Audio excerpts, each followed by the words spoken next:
I put the proverbial chicken on the block. It's beginning to look a lot like Christmas. I don't think that takes too much convincing. Hey guys, and welcome everybody watching to the South African Fantasy Football Podcast. We're going into Game Week 18 and some Boxing Day fixtures coming up. How are you guys feeling? Mohammed, Waseem, please go first, bro. After Not too yesterday's bad. result.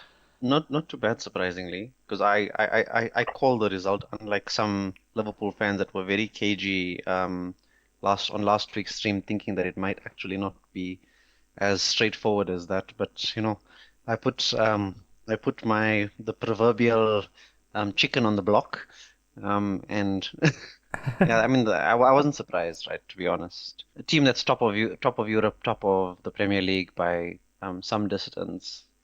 Right, result honestly didn't surprise me at all. Can I Razeen? say the line? Okay, go for it, Razeen. It's beginning to look a lot like Christmas.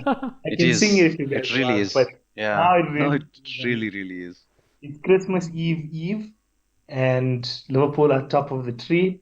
But I'm a bit gutted because I'm not top of our league. I was so close. I was there right until the very end. I don't know what magic Bilal did on that league, but somehow he ended up on top of me.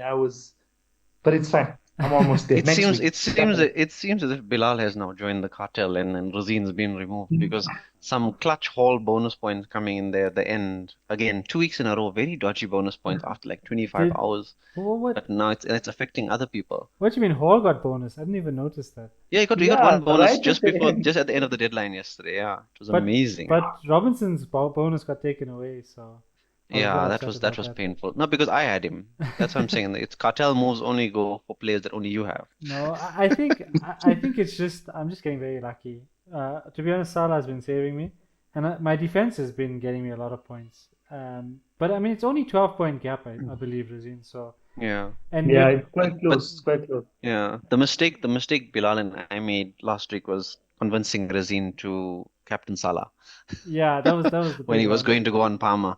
We should have just left him and say, Razeen, just captain Palmer. It's fine. It's the right move to do. No, so after I put Isak in, I was actually gonna go with him. The screenshot I sent you was just after I made the Mm, transfer, so it's still stuck on Palma, I think, from last week or whatever. yeah, But I was gonna go with Isak, and then when I woke up that morning, just before I replied to the tweet that you put out of the final teams, I was yeah, like, no, you know what? And actually, I must have mentioned this on the stream, but a friend of mine and I, we have a joint team. It's called Acknowledge Us, and we're doing not as well as last season, but we had some very good seasons in the past, and we actually kept an Isak. It was our idea. We said we need a differential. We need to go up. yeah. Let's go with Isak. So I said, okay, I'll go with Salah, and he said in his personal team he'll go with Salah as well. So that's when I put that tweet out, and it just It worked helps out. manage personal risk when you can take the risk in another team. Yeah, It does. So It you does feel a little bit definitely. better. But I but mean, at this point in time, Salah is a set and forget captain. Like it's not even funny. I'm just happy to have a green arrow after like 5 weeks. yeah, It's when we all been we red, red, all red consistently. we all had good weeks. Our ranks are all Mm. up. But let's start to get into the games, and let's talk about our meme of the week, which we usually start with anyway. Um, FPL managers embracing Jesus before Christmas. I'm quite sure this is an AI Twitter image, which is I hope so. I hope so. He hasn't dressed like that and taken a picture. not edited, definitely not Photoshop. What are you guys' But thoughts on? 5 goals in a week. I mean, he's ridiculously overperforming what anyone expected.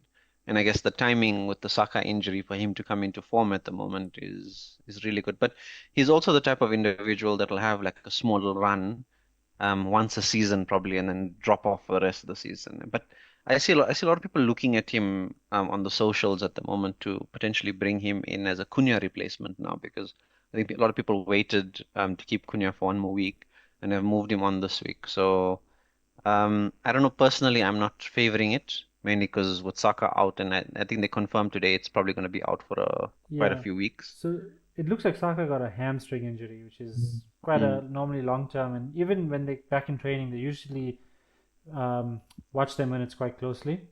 And Saka had injury problems in the past, so I do think there's someone that watch closely. Um, Jesus, I've been looking at his minutes and his points. This is the first time he scored over 1 point in FPL this season. So that's amazing. it's a big risk if you bring him in. But Arsenal have had problems with goals, and now that he's getting goals, I think he's going to start at least this next few games. The problem is the fixtures are so fast that he's still a minute risk, and it's such a He big is gamble. because they've still got four options up top, right? 'Cause I think Sterling is also out injured now, so Yeah, it's Trossard, Martinelli, Havertz, Jesus. Between the four of them, they're probably going to share that front three spots, and I don't know if he'll play any of the kids Arteta in one of those roles, but I suspect the minutes will be shared between. So there's a chance that one of them gets rested every game potentially, but I think Arteta also did say that, I mean, because he scored a hat trick, you can't drop the player, and then he scored a hat trick and then scored two goals the game mm, after. So he'll definitely start, I think, the Boxing Day fixture, which I think they play on the Sunday, right? yeah. But whichever it is, No, or sorry, they on the play the Friday, I mean. Friday. Yeah, the Friday. So I suspect he'll Mm. definitely start that Friday. one, but whether he Yeah. starts the next one is probably going to be questionable because effectively it'll be 3 games in like 2 weeks for a player that hasn't been playing much football. So, and actually, to be honest, I haven't watched Arsenal much in the Champions League. I don't know if he's been playing or starting games there as well. He's been bad when he has played. Seeing from Twitter, social media, particularly Arsenal fans have that they've been very disappointed with him up to now. When you look at his goals and you look at he's in the right place at the right time. He's Mm. definitely their best finisher from Trossard, Kai Havertz, even Sterling.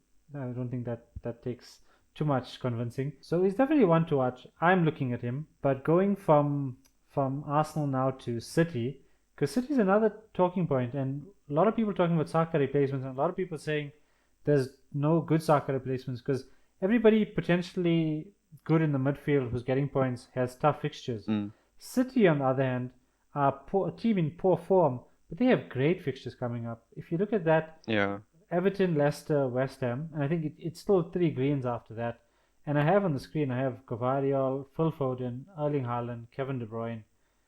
None of us really have them as players to bring in. Particularly like Erling Haaland, some people have been punting, but I wanted to get you guys' thoughts on City players at this moment in time. So Foden's been pushed a lot this week after his goal over the weekend against Bilal.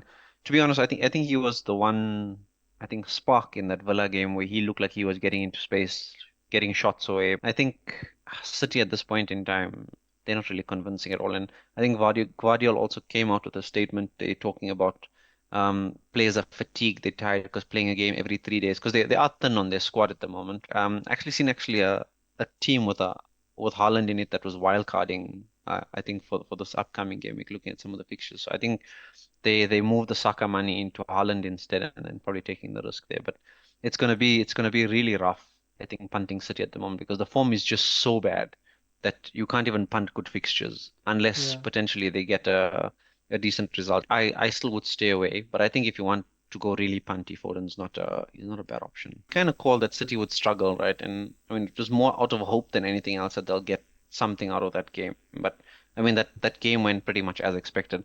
It's unfortunate. I think a lot of guys had Rodgers as first sub, and I don't think many players missed games this weekend or the yeah. usuals missed games this weekend. So people have Rodgers sitting on their bench, but still teams with the Rodgers still getting 100 points here and there. So I mean, it's still rough. A surprising result actually was the Brentford one. I didn't expect them to cave so comfortably under against Forest because Forest had a comfortable 2-0 victory against them was surprising because Hmm. Brentford's home form's been so great. But a lot of the content creators online were making the comments saying that FPL actually changed the fixture difficulty rating of Brentford's home games to red, and that cursed them effectively, and that's why they ended up losing there. So that was very interesting. But I think Forest again look quite strong, and I've also just kept Wood at the back of my mind as a potential Cunha replacement because the Forest, as much as they lose the odd game here and they're reasonably consistent, quite comfortably they're in that top five spot. So they're looking quite solid. So that was a good result, and the Wolves result was quite a nice one because their new manager bounce against Leicester. Leicester look absolutely shocking defensively. I think Van Nistelrooy is going to hope that the owners they invest a lot of money, but I know Leicester owners tend not to really provide a lot of financial backing to their Yeah, managers over the recent years. So I think he's going to struggle there until he gets some kind of defensive solidity going there. But I mean, if you look at all of those defenders in that team, there's not one defender that stands out there that you can say, okay, they'll probably save a result here. But I guess the massive result over this weekend was the Bournemouth United result, where Yeah, Bournemouth put three past Man United very, and I mean, I didn't think Man United looked really good within the game as well. So I don't know if Amorim struggling, especially after all of the Rashford drama. It looks to have created some uncertainty within the squad more than anything else. I thought Bournemouth was brilliant. I don't know their manager. Where did he come from? Because he's also got them kind of like Forest playing really well, playing really I think he was organized, at Bilbao. I think he was at Bilbao previously. and He was there for a few seasons. they have a decent squad, even from bench to players. So Bournemouth definitely a team to keep an eye on. Evan Nelson I thought was amazing in his hold up He play, in his was. bringing up He play, was. in knowing defenders. But I thought United got it wrong with their lineup. I thought Højlund should have started. I think Mm, he's a better presence. He also holds up the ball very well. Xerxes plays well when he plays with Højlund in one of those attacking lines, but I think he wanted to play Ahmad up front instead of as a right wing back. But I think he got his lineup wrong. But I do think like Bournemouth and Forest have been consistently doing upsets this whole mm. season, and they definitely attribute to their managers. Both of them have really come in and sorted out their teams. Before we get into the Liverpool Spurs fixtures, which I know Razeen will have a thing to say about, but the Chelsea Everton game was quite surprising as well. Everton looked really good. They looked really solid, Mm. and they were actually bossing the midfield for a while. Everton really couldn't get a hold of the game. I know they had a few chances. Jackson missed two really good chances, Yeah. but Everton looked quite solid. Defensively, yeah, going forward still shocking They don't as have a expected. striker. But Yeah, I think Daesh has just expected that he's going to Daesh his wins as much as he can. If he can get a set piece here, and as long as he can keep it quiet at the back, he can get some returns going forward. And I mean, to be honest, they've been so great for Liverpool over these past couple of weeks because Liverpool's closest competitors being Arsenal and Chelsea, they've taken points off them. yeah. And then also the Liverpool game getting postponed. And you just know that they were in such a good run, they would have probably potentially taken some points off Liverpool, maybe within there just to cause a bit of an upset there. But as soon as It's Liverpool just, play them, Liverpool are going to spank them like four or something in the game. You just know it's going to happen. it's just some nice Christmas gifts from our neighbors, man. Two good Yes. results. You gotta love it, man. It's just everything has just been so perfect this week. It's just Yeah. everything, and all the games have been so great to watch. Watching United and City lose, watching the Chelsea draw, it just all felt so good. And then obviously the icing on the cake. I think let's let Bilal talk about it because you and I we have enough banter between us over this game yesterday. No, I thought it was a really good game overall. I thought like Spurs have some good players. Madison, I thought Kulusevski were all really good. It's just I think to me it looked like Slot played the high line that you guys play.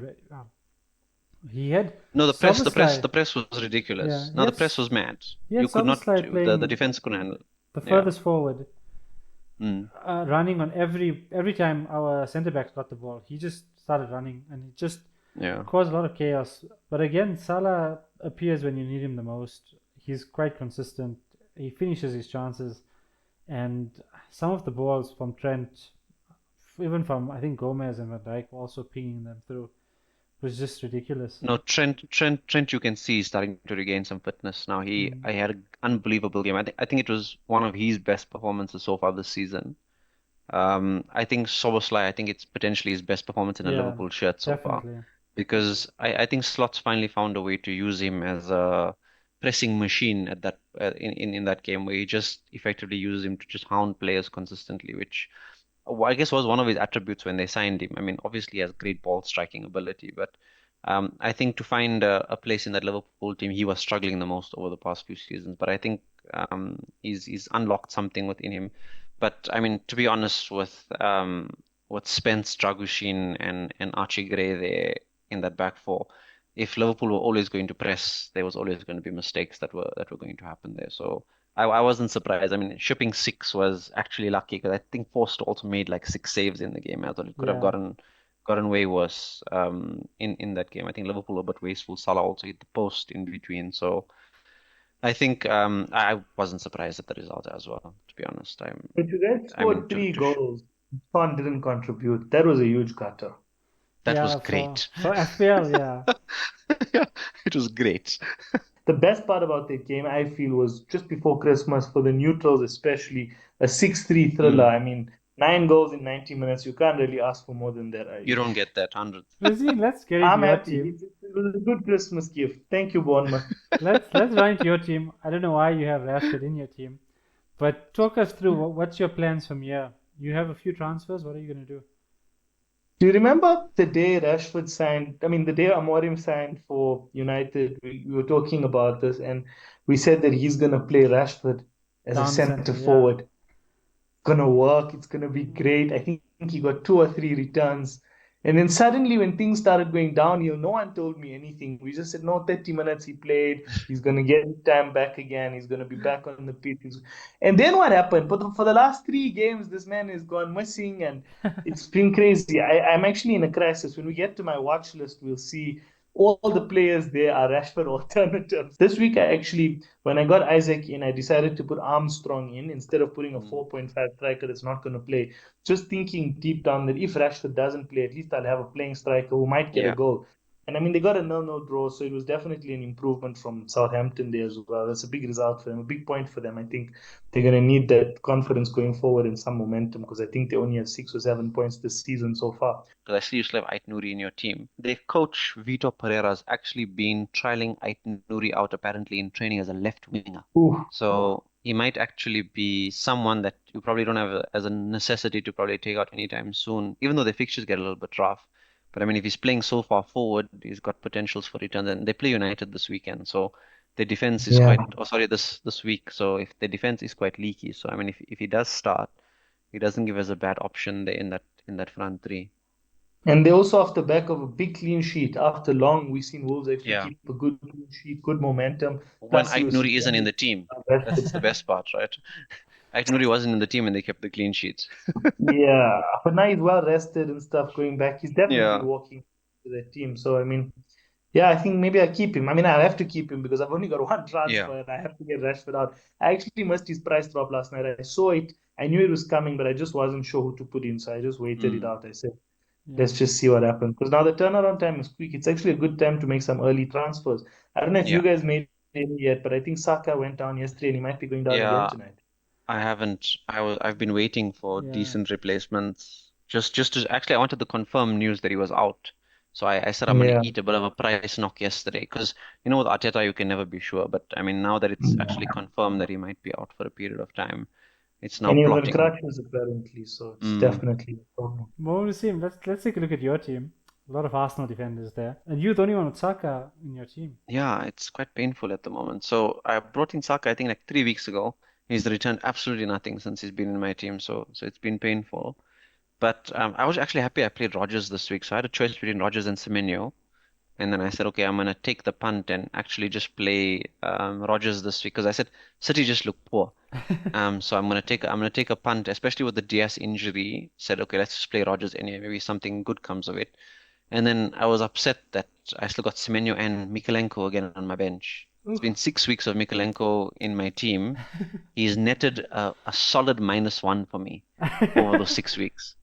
The only game he played was the game he got a minus against Man United. Every other game he's got points while sitting on my bench. So it's been a very abusive relationship between myself and Yeah. Mikalenko. But I suspect that with the solidity that they're showing and potentially with the double game week coming up against Liverpool, I'll probably keep him in the team because hopefully he gets a return in one of the other games. And I mean he does get forward, but I might actually need to play him this week depending on how the results go. But I was quite happy with my team. Jackson was the obvious disappointment there. The rest of the guys I wasn't too disappointed about. I considered the Timber one was a little bit sad because Arsenal did ship that goal, and then I think Timber also got a yellow card within the game, Yeah. so it's not ideal. But I'm still banking on Arsenal defense, and why I'm probably going to bank on them a little bit more now is that without Saka, Arteta has this thing where he did the same thing when Odegaard got injured, where he started prioritizing defensive solidity over attacking threat. So hopefully that if they continue in that method, we'll probably see some results there. But I guess plans going forward, Saka is definitely going to go out. My question is, and I will go through some of the players also a little bit later that I'm looking at as potential replacements. But I've got two options: either go for another like mid-price type of midfielder, or potentially go cheap. But I'm also waiting for Cunha's ban to just be made official, so I know what to do with him as well. So Yeah, it's a we'll struggle get at the in. We'll moment. get into the player discussion soon because there's a lot of price jumps happening tonight Mm. apparently. So I think I'm also gonna be looking at making some transfers tonight. Hall with 7 points, so my team is up now. I didn't know that. I didn't know he had a bonus point there. So I ended up with 87, which is nice. But if you look at my bench is horrible. I have Fabianski on 3, Kai Havertz on 6, Semenyo on 8, Howard Ballas on 8. And on my Amazing, my midfield, I have Palmer amazing. with 3 and Mbeumo with 2 and Mitoma with 2. So I've definitely been picking the wrong players consistently. I had Mbeumo on the bench when he had the big haul. I had Semenyo playing that day. To be Talk me honest, through your I think it's a transfers, better Mohammed asset. Waseem, because you have Shoo, only midfielders. I've So got a I'm lot, I'm I've got a saying I'm lot going thinking on. Cunha and João Pedro are staying in your team. I think because you just So got. João Pedro is definitely staying in my team. He is currently uh, not an immediate issue at the moment because I could just bench him this week if I really wanted because Semenyo has a decent fixture and what's his name? Rogers has an okay fixture, so mm, it's not terrible this coming week. But I'm looking at getting rid of um, Saka at the moment, but I'm also considering a -4 this week to get Cunha out because I'm worried about Cunha's pending red suspension coming down the line. I also want to replace Cunha with Isak, so the Saka one is a bit of a blessing in disguise for me. So I can actually free up some funds to actually make it available. So Fernandez was top of my list initially, just because 90-minute play, as much as United, I mean, yesterday, I think even in that game, he had a lot of chances created, shots on goal. He's still involved in the final third, but I worry when he plays deep, but hopefully he plays in that 10 role. But he looks like he's got potential for returns because he's also on free kicks and on yeah, penalties at the moment. So he's my preferred pick at the moment. Saka's price has dropped. Isak's price has gone up. Isak's probably going up again tonight by the tonight. looks of Yeah, things. So if I take out Saka today and replace him with Bruno and then do Cunha to Isak today, I'll have zero point 0.0 in the bank after those moves. So if I Wow. have to pull the trigger, I have to pull the trigger tonight.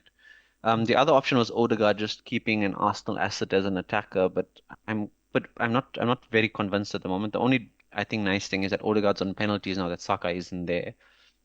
And he's also probably on the set pieces that Saka was on because he's also the other left footer in the team. yeah. So he might be a consideration at the moment. And then Sa's the cheap option. So if I do Sa at the moment, it gives me increased flexibility for the short term where I don't have to worry about the Isak price. As if I can get another game out of Cunha, potentially I can do Isak maybe next week.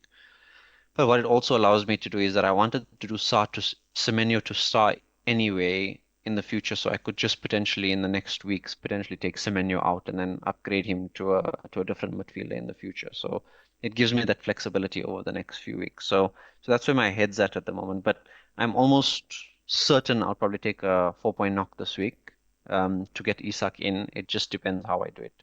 Because if Bruno goes, I think Bruno's not going to, but if Isak goes up again tonight, I'm priced out. I might then potentially need to either continue with Bruno and find another option as a striker, but I suspect I might just pull the trigger tonight, depending on my heart rate and hoping that everything is sorted out before the Christmas So deadline. two things. The first thing is Isak as a striker. The Newcastle fixtures are turning, even though he's in form. Mm, A lot of people are also looking at. That's why a lot of people are also looking at Jesus and looking at Haaland. Those who yeah, don't have Isak already.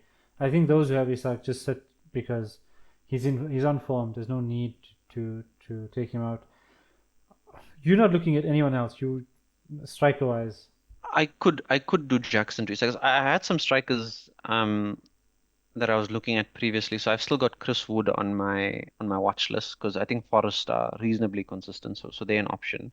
I'm not too keen on Evan Nielsen at the moment. Main reason is because I've got Semenyo. If I didn't have Yeah. Semenyo, I might have considered him. But there's no other players that are standing out at the moment. I've considered Solanke, especially after his 2 returns yesterday, and then I think he got a return against Chelsea as well. So he's becoming an option again, even though the fixtures are still kind of up and down.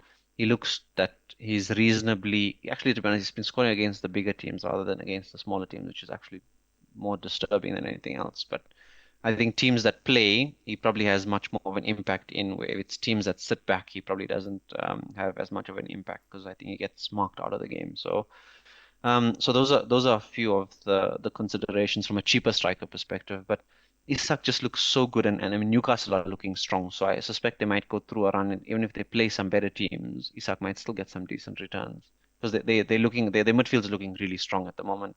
Defensively, they're quite solid as well. So I don't know. It's hard to turn a eye away from Isak at the moment. Razeen, you also got three midfielders.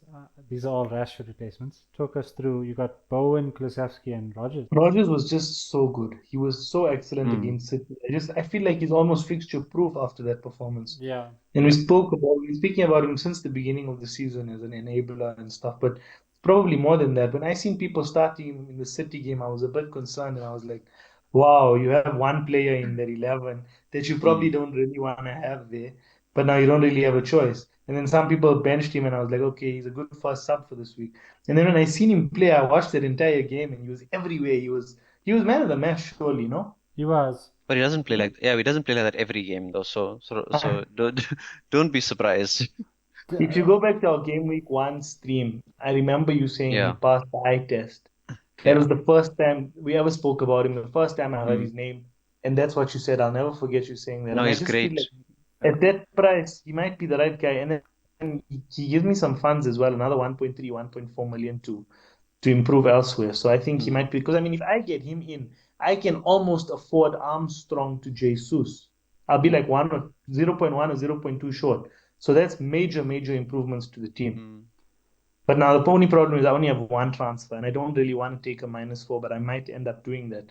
But I'm actually thinking of if it's possible for me to roll this week just so that I can have two next game week. And the next game week is only 4 or 5 days away anyway. Yeah. So yeah, then from there, just build and make two or three changes and get all three of those players in. That would be great.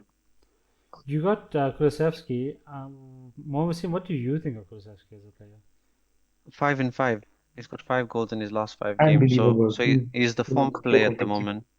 Literally anything that Spurs do comes through him. I mean, ball progression, wins tackles wherever he is, does the defensive work, and so where he's actually impressed this season. He's actually finally adding goals to his game. So he always had the creativity, impact in the final third, but he's never had the actual finishing that people have expected of him. And he's reasonably, I think he's fixture proof as a player, and I think he's quite nailed on minutes. I suspect he might get a rest in this busy period coming up. He might get one game where he probably does get benched. But I mean, he was actually benched in the EFL Cup game against no, no, he started against Man United. I think one of the previous games he did get a bit of a rest. So I think it was Rangers the week before. So I do expect him because he's been playing a lot of minutes so far this season. So he will give you 90 minutes almost every single game, but I suspect within this busy period he will get rested one of them, or at least have to come off the bench because Brennan hasn't been starting, so it Hmm. might just be a bit of a rotation there. I'm one seriously considering him. I'll put my watch list up, but I actually wanted to put him on mines, but I said rather not talk about him twice. So I've put Luis Diaz and Jesus. Jesus is someone I'm considering strongly. Diaz is not really someone I'm considering strongly. I just wanted to put him up because Liverpool have absolutely great fixtures coming up.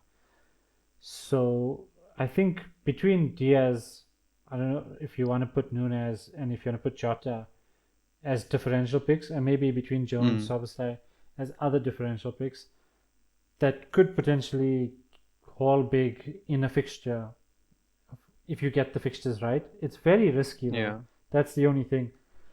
but there's 4 foot forwards there in two positions, right? That's the thing.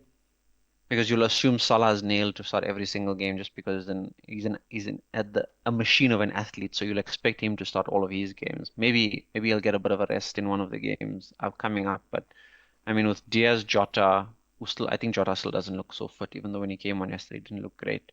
Nunez and Gakpo, effectively between four of them, they're fighting for the other two spots. Yeah, but So it's a heavy minutes risk. He plays in the center and on the left. He Yeah. doesn't seem to play. He either plays Jota up front or he plays Gakpo on the left, and then Diaz fills the other role. But he can, he has dropped Diaz before, and he can easily drop Diaz. And if you look at Diaz's minutes, he's not a 90 minutes man, and he doesn't really impact from the bench when he does come on. So if he doesn't start, he doesn't really do much. So I'm not looking at him. I just wanted to note Liverpool fixtures for those that are. A lot of people have gone for him though. I mean, Yeah, he's been a popular transfer. So him, Fernandes, Odegaard have been the three popular ones that I've seen so far, and I think Foden coming in potentially as number four there. So those have been the main options that I've actually been seeing online over the past day. So I don't know. It's a tough one. It's a very it tough one. is. Yeah, I'm definitely going to be keeping an eye on it close to tonight because I want to make my transfers tonight because it looks like there's a lot of price changes. We can look I at was the. helping my dad with his team before this deadline on Saturday, and I said, he needed a differential because he's losing rank and he was like 2 million in the world. He needed to get up a little bit. So I said, okay, let's get Isak in, and we already had Salah, and then I got Diaz in and I captained him. Mm, Mm, So I mean, it didn't pay off as well as it would have if I kept in Salah, but I mean, it was a yeah, nice differential and it paid off and stuff. So I think it's all about calling it. Like last week, I told you guys I thought Gakpo would be the star of yesterday's yeah, game, but as mm, soon as I saw him start the Carabao Cup in midweek, I said it's not happening. It's going to be Diaz, and then yeah, Diaz started and Diaz scored too. So it's usually easier to call during the midweek, easier fixture when there's a big game coming up. That's all yeah. part of that slot machine we used to talk about and probably will speak about again going forward at some point. But yeah, you just have to keep an eye on who's not playing. And I mean, do you guys think maybe Darwin starts against Leicester? I do think so. Because I, he hasn't started the game in he started the midweek game though, he's right? been The starting Carabao Cup, alternate. the AFL Yeah, Cup. he's been starting Yeah, alternate. I suspect he might. But He's at this been point in time, hopeful. it's He's hard to been tell. hopeless. So I don't know if Diaz and Salah are the two more nailed assets with the other spot interchanging. But I mean, the fact that Jota is now fit again, I wouldn't say completely fit, but I in the options there at the moment, they might. I mean, he'll rotate more because he needs to keep the squad fit because he's got a lot of games coming up, especially in January with the FA Cup and the EFL Cup semi then as well. I think Jota will And start. I also, just have a Chiesa feeling. is fit. Chiesa's fit and Elliott is fit. Elliott played in Salah's position when he came off yesterday in the last few Mm, Yeah, minutes. and Elliot started in that yeah. position in the Carabao Cup. Yeah. We're looking at the fixtures now. So Boxing Day fixtures Thursday and Friday. Oof, Thursday the whole let's day. go. So a lovely day to stay at home and watch a bit of football. City start early kickoff again against Everton. Never back the early kickoff, but I don't know. I don't know who to back here. I can't see No, Everton I think City are scoring. coming good. I think City are coming good, yeah. Yeah, I Because can't see Everton Everton do this scoring. thing. They do this thing where they'll keep clean sheets against everyone, and like how they fell against Man United, I expect them to fall in a similar way against City. And then City They will did give it against everyone hope, they did it bring the against players in. Chelsea. They're Yeah. gonna do it again. Nah, they're gonna No, fail. no, again. City 4-0. City 4-0. I actually I feel like let me say 2-1 City. No, no. No, no. Haaland hat trick for all the people that are going for the risk of bringing Haaland in. I'm feeling it. I'm feeling it. Just a funny point. I tried to bring Haaland into my team. I took out Mbuemo. I took out Kai Havertz. I took out Trent. I put in. I think I put in Gomez for Trent, and I put in Haaland. With Mbuemo out my team, no player there. I still had 0 point -2 to fill. Oh my word. Like, That's he's so wild. expensive. It's No, ridiculous. it's silly. Yeah, it's ridiculous. But another like a very interesting fixture that I'd be keen to watch: Newcastle versus Villa. Oh yeah, Villa up that'll and be a down, decent one. but Very Villa nice. played Mm, tremendously well against City, particularly their midfield. Tillemans was mm. amazing. Duran also up front really looked like he's going to be starting. I think Watkins is now going to be second choice, but I think Watkins might start this fixture. I don't know if he's going to rotate it. But Newcastle on But it's the form, first, yeah, but it's the first time they played such a rigid, I don't call it rigid midfield, but I mean three enforcers effectively in that midfield, right? Tielemans, Kamara, and Onana in that yeah, midfield. Like I mean, nobody was getting through that midfield. It yeah, was it was ridiculous. The strength, the power, the ability in that midfield was ridiculous. You forget how good that Villa midfield actually is with those three players in there. And then they've still got the likes of Barkley and I mean Ramsey, I think, is injured at the moment. yeah. So they've got decent, really solid When they need options that there. flair. Yeah. What's his name? McGinn. They just McGinn's there, they but looked McGinn now plays in the wing. they looked all over the place.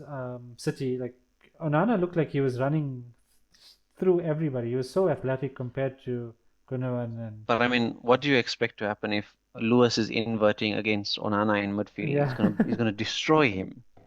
He's gonna Uh, absolutely destroy him. but I this suspect they'll keep the same midfield versus Newcastle I though, did because I they'll did want to try mention and compete. yeah I did mention Pep against good managers like Unai Emery. Like I did mention Yeah, that was my biggest concern with Pep against Villa, and it showed. Unai Emery played the fixture and Pep played the team. yeah. So, but I don't see Everton beating them. That when it comes to to Because they this don't week's fixtures, score. yeah, It's either a draw. It's either a draw or City win. There's no result where you see Everton getting a goal. But I mean, to be honest, City look so bad defensively. A James Tarkowski bullet header to put Everton 1-0 up, and then they park the bus for the rest of it would be A a perfect dicey Christmas gift. masterclass. Yeah, a Daesh masterclass. um, Utter woke nonsense he'll never accept. Wolves versus United will also be another interesting fixture. One coming of a 3 Mm. 0 victory, one coming of a 2-0 loss. But I do expect United to turn it around. I think Liverpool can thump Leicester like really, really badly, especially the way Leicester played this past weekend. It can get very, very ugly.